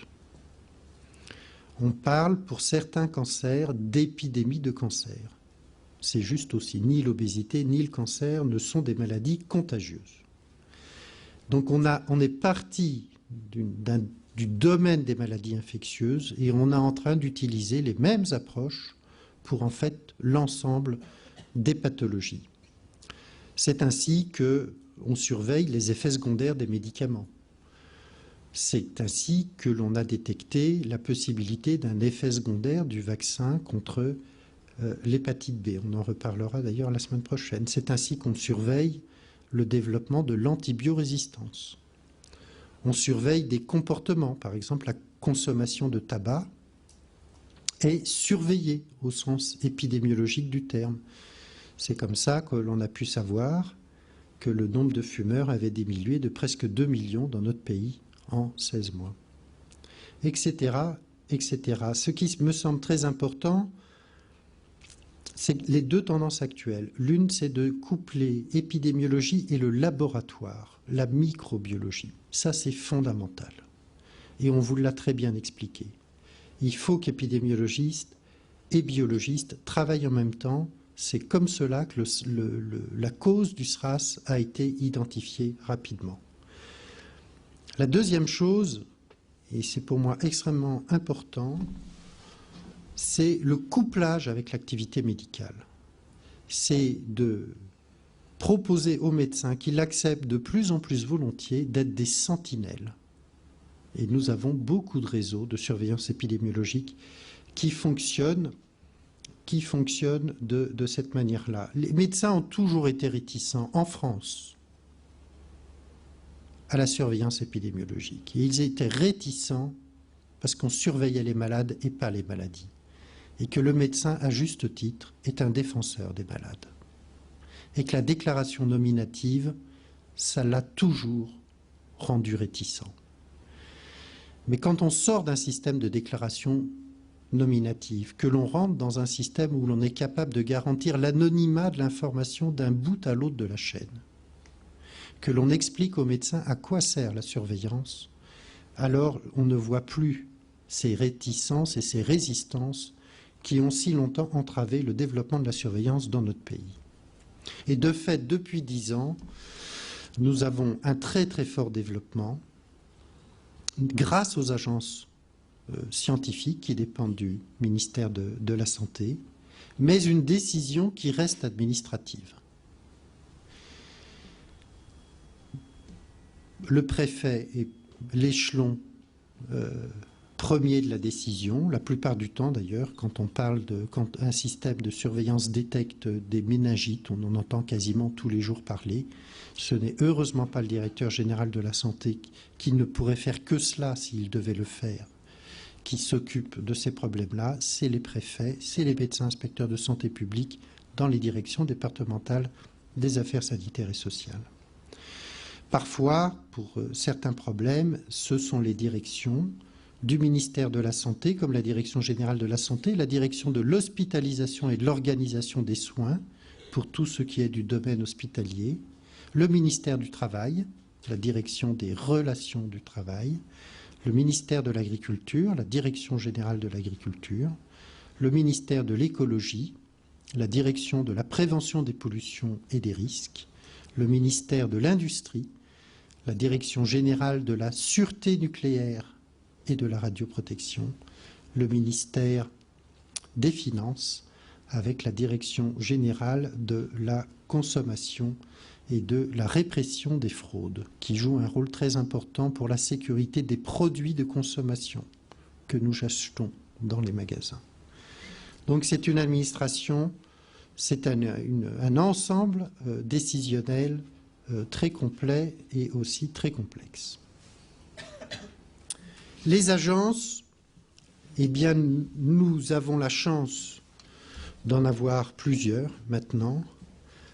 Je peux vous dire que dans l'exercice de mes responsabilités, c'est irremplaçable d'avoir une source d'expertise indépendante sur la sécurité sanitaire, avec des gens de grandes compétences. En matière de produits de santé, nous avons l'Agence française de sécurité sanitaire des produits de santé. En matière d'alimentation, l'Agence française de sécurité sanitaire des aliments. En matière de produits chimiques, l'Agence française de sécurité sanitaire de l'environnement. En matière de rayonnement ionisant, notamment l'Institut de radioprotection et de sûreté nucléaire. Pour les risques dans le système de soins, l'Agence nationale d'accréditation et d'évaluation en santé, l'ANAS, et surtout, puisque nous parlons d'épidémiologie et nous parlons de surveillance, l'Institut de veille sanitaire, explicitement chargé de la surveillance épidémiologique et avec qui, évidemment, la Direction générale de la santé est en contact quotidien. Voilà les maladies à déclaration obligatoire.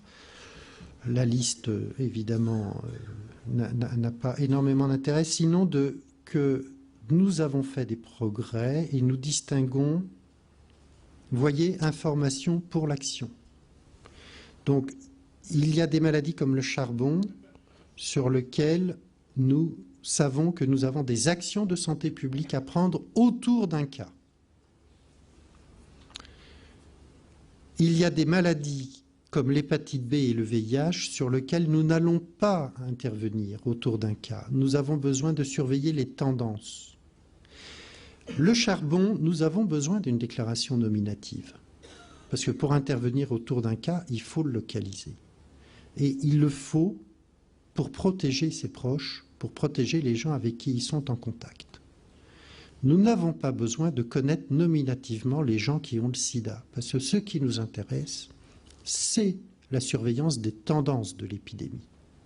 Et donc, les contraintes que nous imposons dans ces systèmes d'information ne sont pas les mêmes, et la protection de l'anonymat et la garantie d'anonymat n'est pas la même.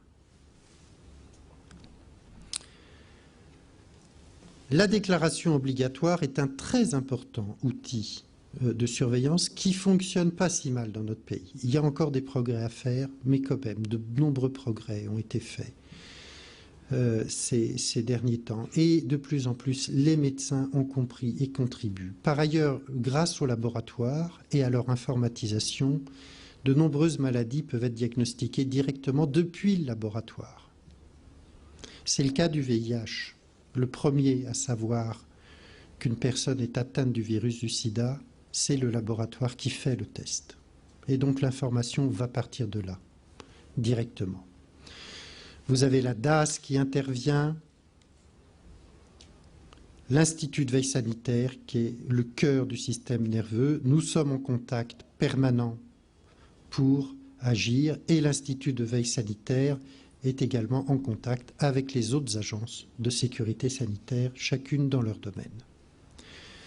Par ailleurs, nous avons 46 centres nationaux de référence qui, eux, sont spécialisés en microbiologie. La plupart de ces centres sont dans les instituts Pasteur, et notamment l'Institut Pasteur de Paris. Un peu plus de la moitié de ces centres. Et nous avons, par exemple, voilà, un centre, d'ailleurs, qui, lui, n'est pas l'Institut Pasteur, qui est à l'hôpital de la Pitié, qui surveille les prions, vous savez, l'agent de la vache folle. Mais nous avons évidemment la grippe, le virus des hépatites, les virus de la grippe, le vibrio choléré, la légionnelle, et tout ça, ce sont des centres pasteuriens avec qui nous travaillons en très étroite relation. Par ailleurs, mais je ne vous en parlerai pas, pour les maladies non infectieuses, les maladies chroniques, nous utilisons d'autres outils que nous appelons des registres.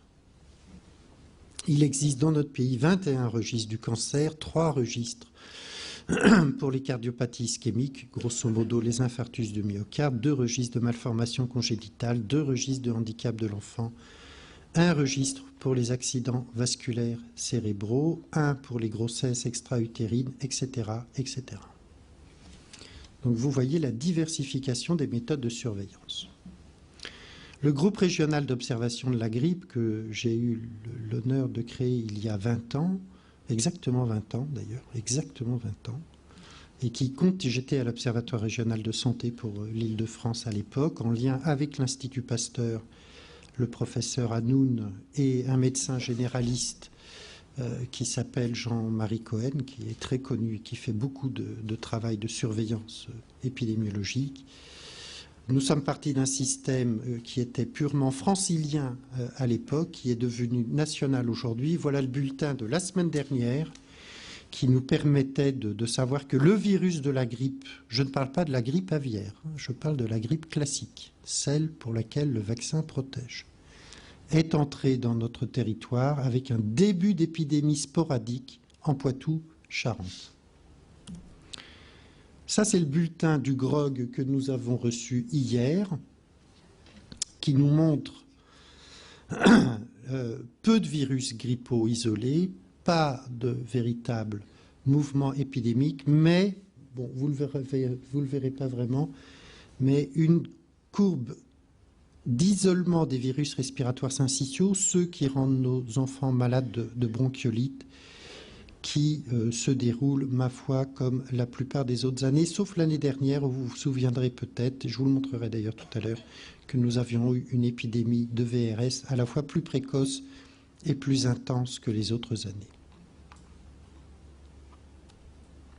Un autre réseau de surveillance de la grippe existe, basé lui également sur des médecins sentinelles, travaillant avec des principes un petit peu différents, mais c'est une très bonne chose pour une maladie aussi importante que celle-là. D'avoir 2 réseaux de surveillance complémentaires est une très bonne chose. Voilà ce qu'il nous disait la semaine dernière, avec une tâche, effectivement, lui aussi en Poitou-Charentes, mais d'autres tâches qu'il détectait qui ne se sont pas révélées finalement être des épidémies. La différence, c'est que le GROG, nous avons des médecins sentinelles qui déclarent leurs actes, mais qui font des prélèvements chez les patients. Ces prélèvements permettent d'identifier les virus. Le réseau sentinelle de l'INSERM, unité 444, ne s'appuie pas sur des prélèvements, mais il a une base statistique qui est plus large et plus de médecins qui contribuent à cette observation, mais sans faire de prélèvement biologique. Je ne vais pas rentrer dans les détails, mais les propriétés, ce qu'on appelle les propriétés métrologiques de ces 2 réseaux sont différentes, sont complémentaires, et le fait de disposer des 2 nous donne une très très bonne sécurité. Et par rapport à la menace de grippe aviaire, il est très important d'avoir ces 2 réseaux actifs dans notre pays. Nous surveillons aussi les infections acquises à l'hôpital, ce qui s'appelle dans notre jargon les infections nosocomiales.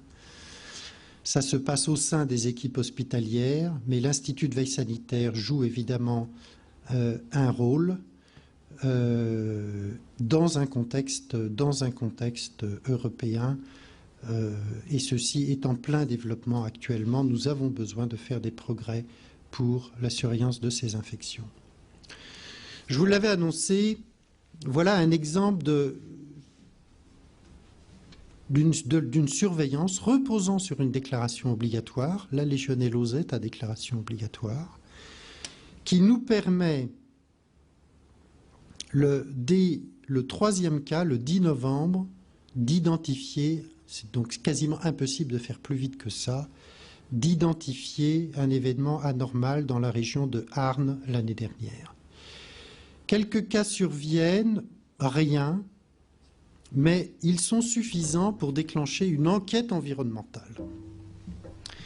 Cette enquête environnementale ramène une souche de Legionelle qui a un peu de mal à pousser et qui finalement se révèle être de concentration très élevée. Pendant ce temps-là, l'épidémie se développe et nous avons ici en plus foncé des cas pour lesquels la souche isolée chez les malades est exactement la même au plan génétique. L'importance du couplage avec le laboratoire est exactement la même que celle qui avait été isolée dans la tour aéro-réfrigérante de cette entreprise. Et donc une première fois, la décision est prise d'arrêter l'entreprise. Le résultat est spectaculaire. On croirait Jon Snow. L'entreprise ne redémarre pas, mais elle fait l'objet de procédures de nettoyage. Elle redémarre le 17 décembre, alors que nous continuons d'observer des cas.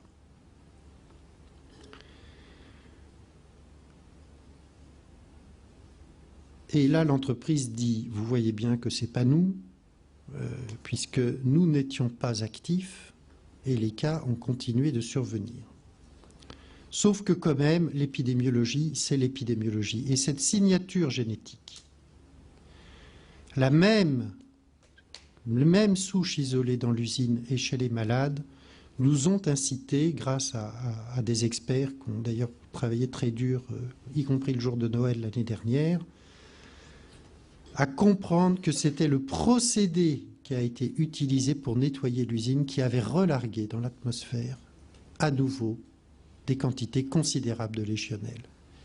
Et donc, la décision très difficile à prendre, mais absolument indispensable au plan sanitaire, a été prise le 1er janvier d'arrêter cette entreprise et de regarder très attentivement cette fois-ci la manière dont elle appliquait les procédures de nettoyage qui lui étaient imposées, de sorte qu'il n'y ait pas de relargage dans le milieu.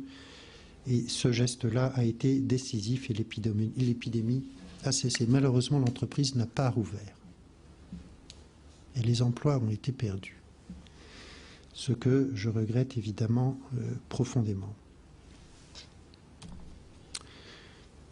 Nous avons, grâce à SOS Médecins aujourd'hui, un système de surveillance qui fonctionne, qui est maintenant utilisable de façon syndromique, c'est-à-dire pour tout un tas de problèmes non prévus à l'avance. Vous voyez que l'année dernière, on en avait beaucoup parlé dans les médias, il y a eu effectivement 2 week-ends particulièrement chargés avec des urgences hospitalières saturées et des journées où SOS Médecins a fait plus de 500 visites par jour. Nous avons maintenant, ce qui était nettement plus que l'année d'avant, qui est en rouge. Nous avons ça maintenant en routine. C'est un grand progrès. De la même manière, les services d'urgence de l'assistance publique Hôpitaux de Paris sont capables de nous fournir un relevé épidémiologique journalier des passages des adultes aux urgences, et ceci est un système très utile. Les risques professionnels doivent être surveillés aujourd'hui. Par exemple, vous avez là le fait que, vous savez que des personnels de santé font des piqûres, ils peuvent se piquer et donc s'infecter. Vous avez là la surveillance de la contamination, je répète, des infirmières par le virus de l'hépatite C, avec une année 1996 où le phénomène a pris une ampleur très nette, très vigoureuse action de prévention qui a sorti derrière. Et nous restons depuis 1998 à quelque chose qui a l'air un peu difficile, mais qui est l'ordre de 2 contaminations par an, et on n'arrive pas à obtenir un risque nul. Mais il faut continuer l'action. C'est souvent les derniers cas qui sont les plus difficiles à gagner. C'est exactement la même histoire que la variole. Un exemple de maladie non transmissible qui nous fait parler d'une épidémie d'asthme chez les enfants, puisque la fréquence de l'asthme chez les 6-10 ans a doublé en une décennie. Et ça, ce sont des données de surveillance épidémiologique 1980, 85, 90, 95. Il y a un doublement en une dizaine d'années. Et bien entendu, cela incite à se poser la question du pourquoi. Voilà, je terminerai pour laisser un peu de temps aux questions pour vous dire ce que sont, de mon point de vue, les enjeux de demain. Les enjeux de demain, c'est que de rapprocher les centres de décision, les centres d'observation et de surveillance le plus possible du terrain. Parce que les malades, ils sont sur le terrain, ils ne sont pas au ministère, évidemment. Et donc, il nous faut développer une grande relation de proximité pour raccourcir le plus possible les délais de transmission de ces informations. Pour cela, nous sommes dans un mouvement où nous n'allons plus demander à l'Institut de veille sanitaire qui est installé à Saint-Maurice, en région parisienne, de tout surveiller depuis Saint-Maurice. Et nous sommes engagés dans une régionalisation de la surveillance épidémiologique. Dans le même mouvement, il y a une régionalisation de notre système qui s'en vient, mais également une internationalisation qui est indispensable pour les raisons qu'on vous a très bien dites.